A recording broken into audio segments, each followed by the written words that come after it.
As most of us know, mass media has become a huge part of our society today, and as Morel puts it, a person of 60 years of age, for example, has seen, read, or heard as many as 50 million advertisements. Throughout this course, we have explored the importance and effect of media in relation to culture. So, media is a means of relaying information or portraying a message indirectly. Media can be magazine ads, television, Twitter, Facebook, radio stations, online advertisements, commercials, news channels, flyers, etc. The concept of media is widely understood because it is such an essential part of our society. Culture, on the other hand, is not so easy to define. As Nieto explains, defining culture is a problem in itself because people understand culture differently in different ways according to the context that it's in.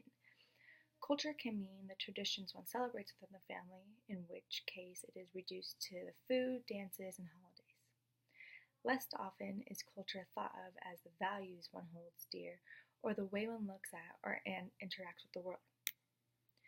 Sometimes an idea that a lot of white Americans have is that culture is something that only people who are different from them have. White people might say, I don't have a culture that's like the African Americans or the Native Americans or groups of people that are visibly different from the dominant white group. Culture can also be defined as a social and political relationships, a group of people with common history, geographic location, language, social class, and religion. Other people, such as McDermott and Varine, argue that defining culture creates disabilities.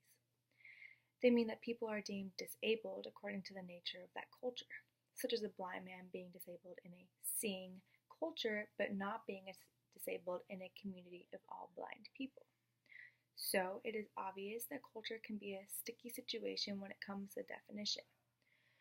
But how does this culture relate to media? In my opinion, one of the biggest effects is the way it influences attitudes about culture. As Holtzman explains, historically the US media only represents whites as the norm. If a racial or ethnic group is not signified, it is presumed that we're talking about the white population. This idea impacts every culture in a different way. The white culture is impacted because it creates a sense of white privilege since it is being portrayed in the media as a dominant culture and race. Up until recently, television shows and movies reflect the standards, values, customs, lifestyles, family patterns, and physical manifestations of a white middle-class family or person.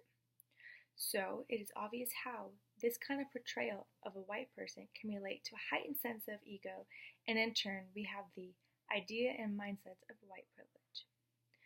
How does this affect the many other cultures that are present in the United States?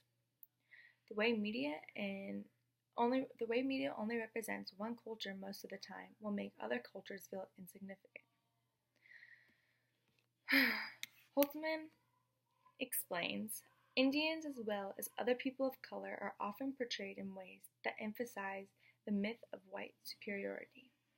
From this example, we can see how media does not directly say white is best, but it is the way other cultures are portrayed and the hidden messages that speak that this is the truth that they're trying to portray.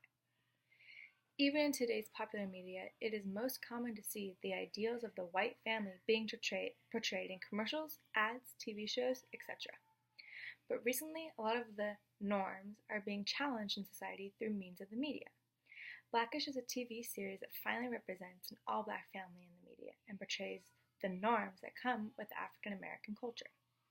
The directors of this show noticed that there was a huge cultural gap missing in the media, and the fact that a black family was not being portrayed as normal was encouraging a divide between the white culture and the African American culture, probably due to white privilege. This type of mindset that white culture is the most significant is the exact type of mindset that aided the creation of Black Lives Matter movement. Media plays a huge factor in influencing people's attitudes towards cultures and has a huge effect on the respect each culture receives from society. The people creating media have always taken advantage of the fact that a lot of people will not question what they see or what they hear. It is wonderful that this class has taught us to challenge what we hear and see in the media, and I do believe that millennials are the most competent generation when it comes to analyzing and challenging the predisposed ideas that media has created. Through media, we have been able to differentiate honest ideas with false messages of white supremacy. And I think that this is the best way to resist the media's influence on culture. I propose that educators should acknowledge the effect that media has on culture, and although media has positive aspects to send and receive information and messages, there are a lot of negative aspects that may oppress cultures that are not being representative. Taking the time to teach this idea to children at a young age and teaching children to critically analyze what is being portrayed in media will help people understand what they're being told and will hopefully break the barriers that media has created between cultures. This will most likely raise a lot of tension within the white community in America because they're the ones being represented most in the media, and by teaching people to challenge the media is to blame the white culture for doing something wrong. This tension will be because of white privilege that is always present in America. White people do not understand what it feels like to not be represented in the media or to be portrayed as less than the white people. In conclusion, even though culture has many different meanings and many people understand it in different ways, each of these definitions of culture will be influenced in one way or another by the effects of media.